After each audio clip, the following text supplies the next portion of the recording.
Inaresto ng mga otoridad ang isang estudyante sa Isabela na lumikha ng isang pekeng bank website.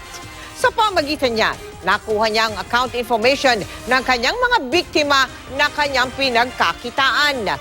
Ang suspect ay Dean's Lister pa naman sa kanyang eskwelahan. Nakatutok si Jay Sabale.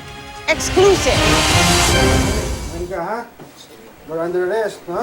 Mangiyak-ngiyak ang suspect ng makorner ng mga operatiba ng NBI at DOJ Office of Cybercrime sa tinutuluyan niyang apartment unit sa Purok 2, Kawayan, Isabela kaninang umaga. Pakay ng search and seizure warrant na inisyu ng Manila RTC. Si Christian Salvador na magdadalawamput-tatlong taong gulang ngayong buwan.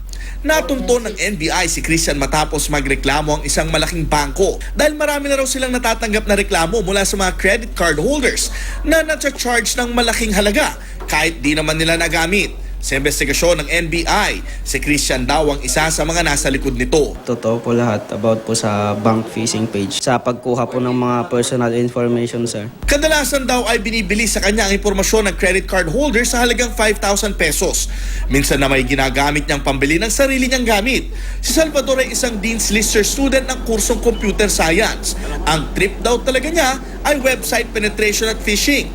Ang phishing ay yung illegal na pagkuha ng mga sensitive information mula sa ibang tao katulad ng password at bank details para magamit o makapagnakaw. Challenge lang din po kasi talaga, sir. Yun lang din po yung nag-udyok sa akin. Then, gusto ko lang pong ma-apply yung ibang knowledge ko sa IT. Kaya, yun po.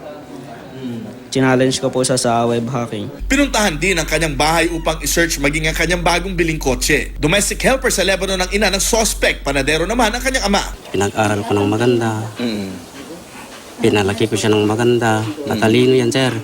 Katunayan nga, sir, nagsakripisyo kaming mag-asawa. Nag-abroad yung asawa ko, sir, para mapag-aral lang namin sila, sir, ng maayos. Dinala na sa NBI Manila ang suspect na posibleng maharap sa mga kaso paglabag sa Access Device Regulation Act of 1998 at Cybercrime Prevention Act of 2012. Isa sa ilalim din sa forensic examination ng kanyang mga PC at laptop para makitang kung may iba pa siyang illegal na aktibidad. Jay Sabale, nakatutok, 24 oras.